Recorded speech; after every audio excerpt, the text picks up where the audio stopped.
Hello, everyone, and welcome to the Jeffrey Epstein Show. I'm your host, Bobbycapucci, and this is Daily Drop number 82.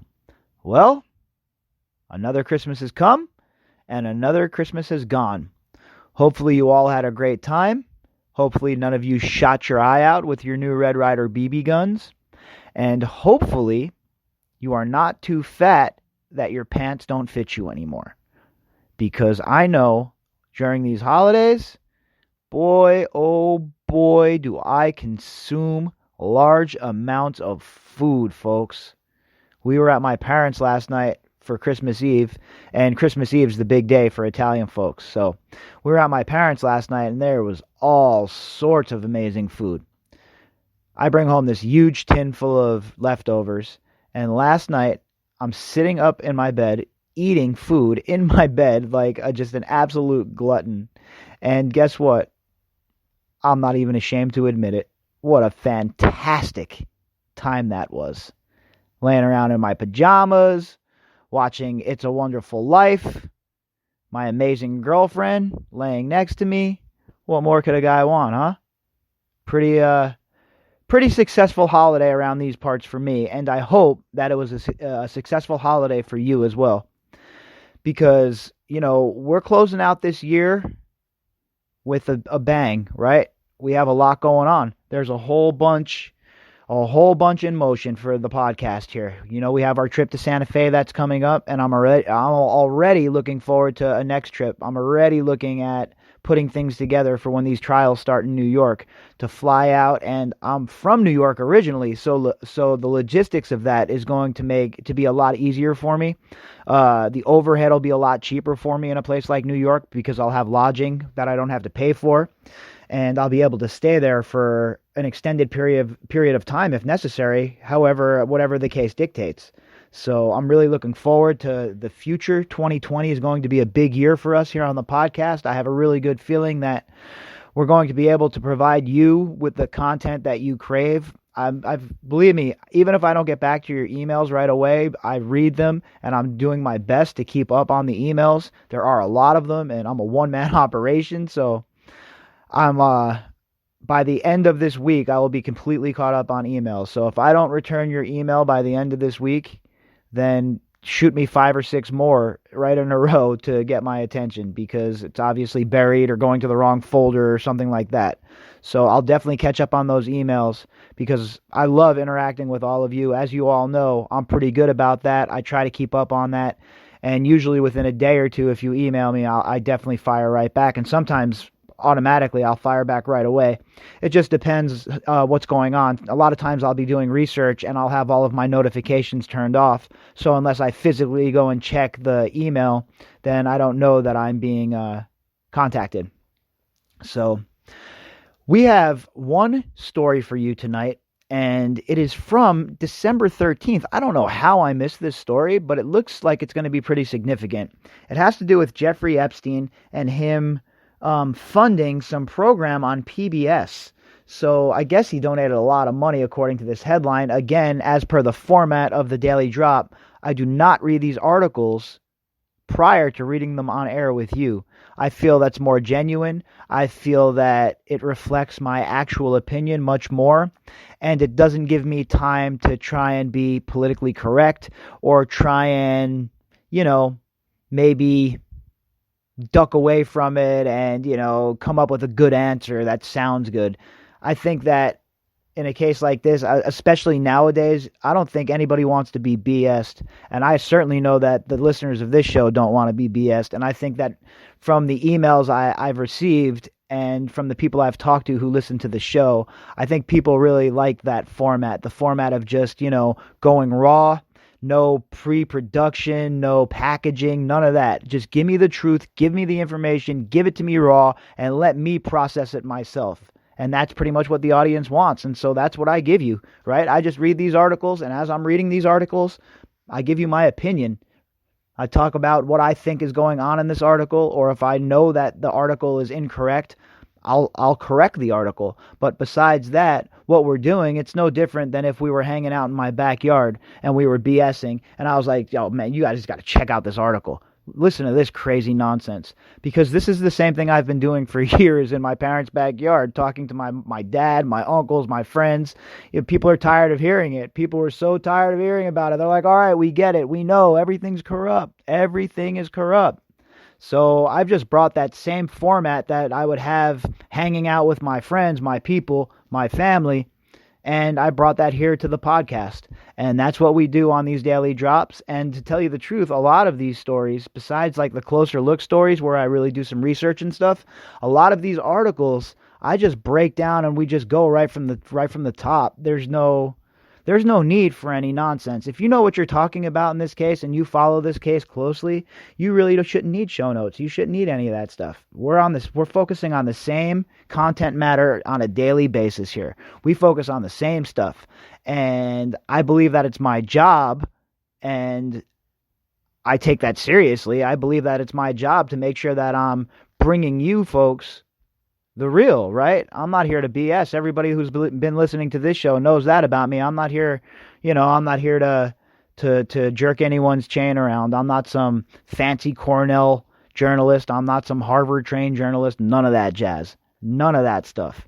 I'm just a guy who's fed up, right? Just a guy who's fed up who happens to know about politics. Just a guy who's fed up that has a degree in political science. Just a guy who's fed up who managed a sports book for Cantor Fitzgerald, another Wall Street crooked company. Just an average guy like most of you out there. Nothing special. I happen to have this platform, and it took off, and believe me, when I say took off, I don't mean we're certainly nowhere near huge, gigantic show with a gigantic, huge footprint. None of that. Believe me, that's not what I'm saying. But what we've created here, all of us, organically, and the way we've done it, it's pretty impressive. And I think that the Daily Drop format is a big part of that, is a big reason, a big draw for people tuning into the show. And that is exactly what we're going to keep on doing, right? So, if you'd like to contact me, you can do that at bobbycapucci@protonmail.com. That's BOBBYCAPUCCI @protonmail.com. And I'm sorry about the 7-minute monologue. I really didn't mean for that to happen. But hey, here we are. All right, so let's jump right into the article now and get you guys on your way. The article, like I said, CNBC. Headline: Jeffrey Epstein spent $500,000 to fund never-completed episodes of a PBS science series the year before sex trafficking charges. The article was written by Brian Schwartz for CNBC. A year prior to Jeffrey Epstein being accused of sex trafficking, he was quietly funding episodes of a science TV series that airs on PBS. Closer to the Truth, a show that was created to help viewers gain a better understanding of our human experience. Our human experience. So, wait a minute. We don't all have a shared human experience. I'm sorry. I don't share any sort of human experience with Jeffrey Epstein. A, because he's a sick bastard, and B, he's not a human. Okay? Lower than human, for sure. Lower than the scum on your shoe. According to its website, it was working on a group of episodes that would focus on the nature of mathematics, the program's founder said in an interview. The project has yet to be completed and lacks funding in the wake of Epstein's death. So I guess it's not that great of a project, right? If Epstein was the only person interested in funding it, you're telling me none of these other clown-ass billionaires aren't interested in funding your project, dude? I kind of think that maybe you and Jeffrey might have, known each other a little bit better than you're going to say that you did know each other. That seems to be the common occurrence. Let's see if we're right.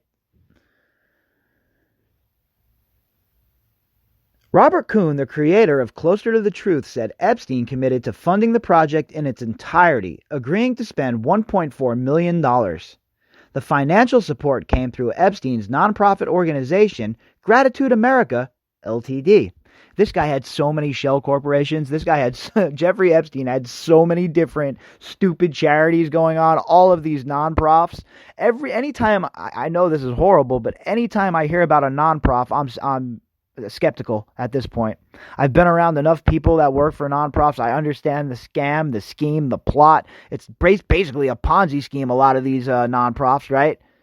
And then forget about the amount of money the executives are bringing in. These people are bringing in racks, yo. They're just bringing in tons of money, all right? Tons of money. Part of the guaranteed money came in 2018 in the form of a $500,000 check Chump change, folks, chump change. That was sent to Coons Foundation from Gratitude America, according to Epstein's group's most recent 990 tax return obtained by CNBC. Coons said the money was being used to help produce the episodes. Aw, isn't that nice? I mean, it's going for the money was coming for a good cause. That's why I was hanging out with Jeffrey Epstein. It doesn't matter what he was, convicted of in 2008 and what everybody knew about. Okay, so you didn't know about this, right? You had no idea, huh? You just decided that, I'm going to get some money from Jeffrey Epstein. This guy sounds like a great guy. Somebody's willing to give you $1.4 million or whatever it is here that they're talking about, a $500,000 check, et cetera, and you don't do any research into who he is or where he's from or what he's doing or what he's been accused of, or have a private investigator take a look at him. Come on. I don't believe this stuff, all right? Normal average Joes and Janes on the internet meet somebody and they hire a private investigator to look into their background.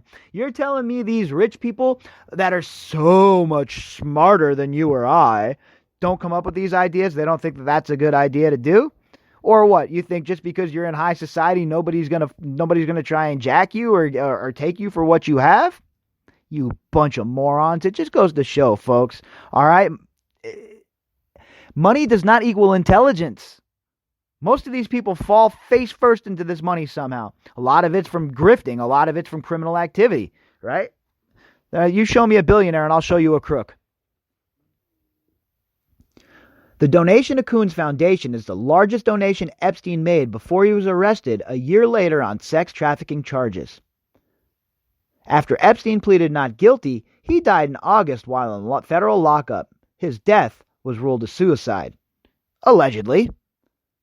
The other donation from Epstein's charity to Coons Group came in 2017 for $150,000, and that too was part of Epstein's investment into Closer to Truth, the series founder explained. Epstein's first engagement with Coon came a year before the multimillionaire sent in his first donation for the episodes. Oh, notice they're not calling him a billionaire anymore. That's funny. That's a little slap in the face to the old Jeffy Epi rolling around in hell wherever he is right now. The two spoke on the phone and met numerous times at his apartment in New York, the show creator says, after being introduced through a group of scientists, although he declined to name who those scientists were. Aw, I bet he did, huh? So, in other words, any sympathy you might have had for this man, which is probably none, reading this article, should all be gone the second you get there to that part of the story. He declined to name who the scientists were? Why not? Put them on blast. Who introduced you, bro? And see, again, if this was a RICO case, even all these guys that are on the edges of this would get dragged in under a RICO case. Coon said he had no knowledge of any of the accusations that were later levied against Epstein at the time of their first introduction in 2016. Yeah, right. The dude was in prison already, bro. All right, he was already in jail. He was in the stockade, I guess I should say. Ha ha, that's where the rich people go. Give me something to shove in my pipe, Bentley. These people are disgusting, honestly. I have just utter scorn for them and their way of life. He called his behavior reprehensible. The obvious answer is that it's totally reprehensible. That's what's been reported, and it's an example of how corruption can be used in human control. All right, let me go through that and break that down, what this idiot's saying. The obvious answer is this. You knew what Epstein was, you knew what he was doing, and you thought that the coast was clear because he already had the plea deal. He already had the prosecution already provided them the ability not to walk and never to be prosecuted again on the case. All right? So you knew that you weren't going to be exposed. You didn't think he was going to get arrested again or anything like that. You thought this was all in the rearview mirror.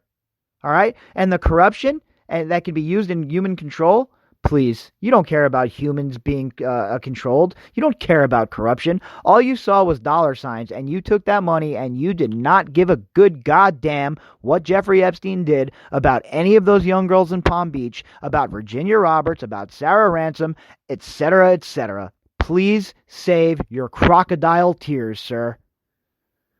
Kuhn later explained that he cannot give away the money Epstein contributed because he's already spent it on crafting some parts of the episodes, but guaranteed he would, in the future, not use donor money to complete the project. What does that even mean? What does that even mean? Okay? Find a way to give the money back. I don't know how you're going to do it, but you better figure it out. You took $1.4 million from Jeffrey Epstein after he was convicted of what he was convicted of. Okay? Find a way to give that money back, Mr. Scientist. The scientists are looking real bad, folks. These people are looking real bad. The eggheads are not coming out of this looking good at all. Okay? I wouldn't take money from anyone else to do this, and if I do finish this, then I would do it with my own money, he said. I feel an obligation to finish it and wouldn't ask anyone to fund it with this baggage. Oh, with this baggage. See, it's not because he thinks it's the right thing to do, okay, folks? It's because he thinks there's baggage, because he knows he's not going to get funding. So what he does here is he stands up, he virtue signals, I'm going to do it on my own. I'll fund it myself, and I feel an obligation. And no, shut up. No, you don't. If that's how you felt, you would have done it in the first place. You wouldn't have been hanging out with the pedophile, going to his mansion. Everybody knows who Epstein is, and everybody knows what he was. The discovery that Epstein was funding a science-based TV show is the latest example of how many who met him overlooked the financiers, pedophiles, previous legal disputes, which included being sentenced to a Florida jail in 2008 for soliciting a prostitute. He was sentenced to 18 months and ended up serving 13 months. This is poor reporting by the CNBC. Why don't you mention the 40 or 50 girls, okay? How about the 4 girls that were supposed to speak before the grand jury and it ended up only being one of them? Why don't you speak on any of that? And you see, folks, this is why. If it was just up to CNBC, if it was just up to these articles, we would never have the real story, folks. Ever. And that is why I'm here every single day, 82 straight days, bringing you the real. Epstein's group finished 2018 giving out $891,000 in contributions, according to tax documents, including $10,000 to the New School in New York and $100,000 to a nonprofit called Humanity Plus, which describes itself as a group dedicated to elevating the human condition. Well, why don't you start by taking that money that he donated you and giving it to the girls, okay? Start with that if you want to help the human condition. All right, you incredibly tone-deaf sons of bitches. The financial support for Kuhn's show also gives a glimpse into how Epstein, behind the scenes, used his wealth to invest in non-traditional projects and to get access to leaders in various intellectual communities. I'll counter that. It also shows how he used his money to get involved with these scientists so that he can get these secrets for whoever his handlers are. Okay, how about that? How about that for a counter? Epstein donated to Harvard and was known to have scientists as allies within the university. Yeah, in a lot of universities, and I wonder why. Do you think they just wanted to be friends with him? Or does it go back to our blackmail? Does it go back to the fact that Epstein had dossiers on all of these clowns, all of these eggheads? They came to this island. They were like, yeah, we're about to get it in. For one time in our lives, these hot girls are into us. This is fantastic. This Epstein is a great host. We love being here. Fast forward to the next morning. You wake up, putting on your clothes, you're stumbling out of the room, getting ready, Star Trek The New Generation's on, and these eggheads have to watch. They come stumbling out, and on their way out, who's standing there? But Epstein. He has pictures, he has documentation, and now these scientists and whatever they're working on belong to Jeffrey Epstein and his handlers. Epstein had ties to a variety of scientists, according to a report by BuzzFeed News. Epstein had links to Martin Novak, a Harvard mathematical biologist, Lawrence Krauss, a legendary physicist, and George Church, a genetics professor at Harvard. We've talked about all of them on the podcast previously as well. The article where we talk about the scientists. Outside of those close allegiances he had with scientists, Epstein was known to have clients in the business community, including longtime investor Leon Black. Epstein also came into contact with billionaire Bill Gates, who has since called the meetings a mistake. Leon Black is another scummy rich guy. Another past associate of Epstein's was Donald Trump. Before he became president, Epstein and Trump reportedly used to party together before the two had a falling out. All right, well, we know that's a fact. We know that Donald Trump and Epstein were chummy back in the day. We know that they ran in the same circles. We know that. That is an absolute fact. Nobody can dispute that. So, like I said, I want the whole thing to burn at this point. This thing is rotten to the core. Everybody involved. I don't care. I don't care about Trump. I don't care about Clinton. I do not care about any of these politicians. All I care about is the people who were involved pay. And I don't care how you were involved. Even if it was just the littlest bit of involvement, you have to pay whatever the penalty is for that involvement. And this should be the harshest. I'm talking the harshest punishments on the books. Because what these people did to these young girls is heinous. And I will keep drilling the point home that it is not just Virginia Roberts. It is not just the girls that have gotten notoriety. What about the untold number of girls that have never been named? What about the girls that have never come forward? What about these girls in these other countries that nobody can even find, folks? How many girls are like that all over the world? How many young girls from poor, war-torn countries are taken by these sick individuals and just used? It's pretty sad to think about. And to tell you the truth, I've had enough. I have had enough, and I have chosen that this is my battle to fight. This is the mountain that I stand on with my shield and say no more. Because the year 2020, folks, oh yeah, you know what the year 2020 is. It is the year we turn the predators into the prey. If you'd like to contact me, you can do that at Bobbycapucci at protonmail.com. That's BOBBYCAPUCCI at protonmail.com. And if you would like help to support the podcast, you can click on the GoFundMe link in the description box. I will be back tomorrow for a full load, 3 episodes, right back at it, hitting the ground running. I'll talk to you all in the morning.